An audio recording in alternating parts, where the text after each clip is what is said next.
Mr. Speaker, if you have some extra copies, I'm going to pick some from you. Pardon? Good. If you have some extra copies, I'll pick some from you. If you've read, unless you're collecting them. I'll share with you.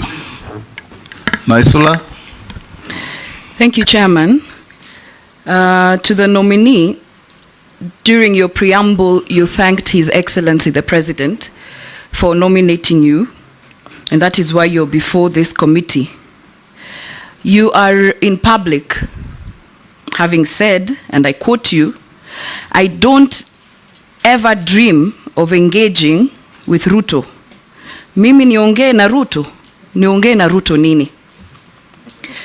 I want to put it to you that if this committee nominates you and the National Assembly approves you, you'll be sitting in a cabinet where His Excellency the President will be chairing. I would like to know whether mutaongea nini kwa hiyo cabinet.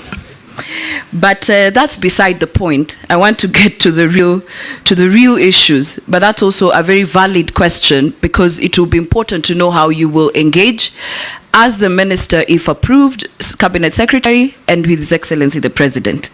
Now, there is tax exemption on exploration and accumulation of exploration expenses for offset against income upon full commercialization.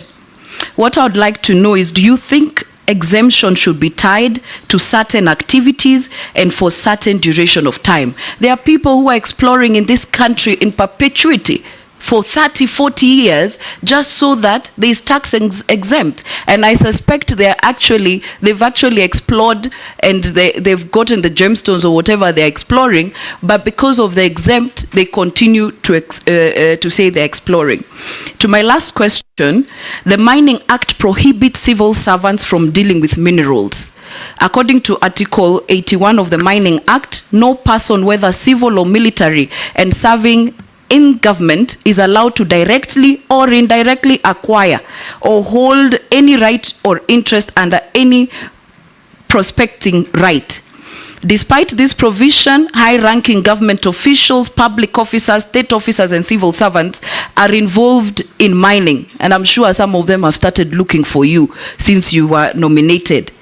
What mechanisms and plans will you put in place to ensure that revenues from gemstone mining do not end up in the pockets of cartels without disclosure? Actually, I thought cartels are only in agriculture, health. I've come to realize during this appointments committee, cartels are everywhere, including mining.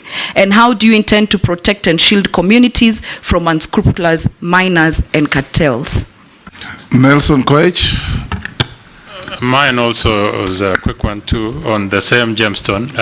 Late last year, the president had this launched, it's called a Voi Gemstone Value Addition Center.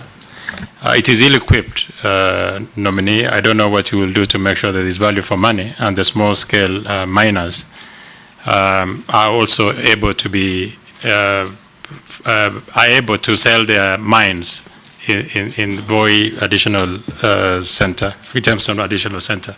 Number two is the mining law sets up several mechanisms which Kenyans can enjoy direct benefits from minerals. That is, for every sale of mineral, proportion of value of mineral is paid to the government as royalty, which is shared between national and county government and mining communities in the ratio of 70, 20 to 10, respectively.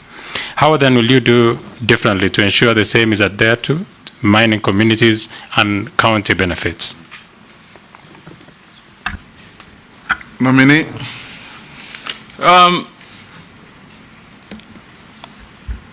Honorable Naisula, you talked about exploration, but my research tells me, and I'm yet to get a detailed brief from the ministry, that you're imagining there are people doing exploration for 30 years. There are people doing prospecting for 40 years.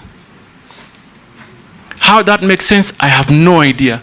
Whether it happens anywhere in the world, certainly it cannot be. How do you prospect for 40 years? So we need to quickly relook into our policy, Mr. Speaker. We can't as a country.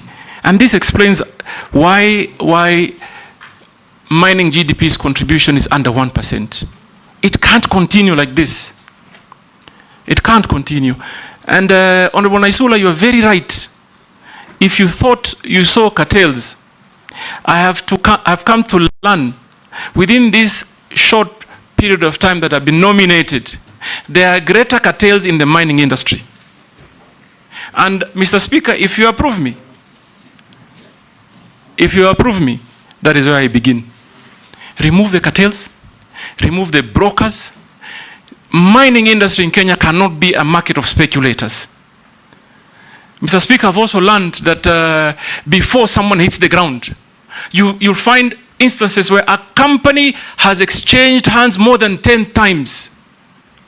Someone has gone, applied for a license, given a license, sold it to the Speaker, then sold it to Naisula, then sold it to Owen, then sold it to some farm in Canada, that one sells to China. All that time that they're speculating and gaining profits, the Kenyan people are losing. They are losing. It's only that I am, and this is a task I'm going to take, because it looks like Kenyan population really do not have an idea of what geological minerals may be in the country. They must get involved, and I'll take it upon me to ensure they get involved. So I identify completely with your sentiments, Honorable Naisula, and this is an urgent matter that must be discussed and be realigned in a manner that that works and defeats those cartels. Mr. Speaker, Mr. Speaker, Honorable Naisula told me nitaongea na. You don't have to answer that. Only fools don't change their mind. I was going to say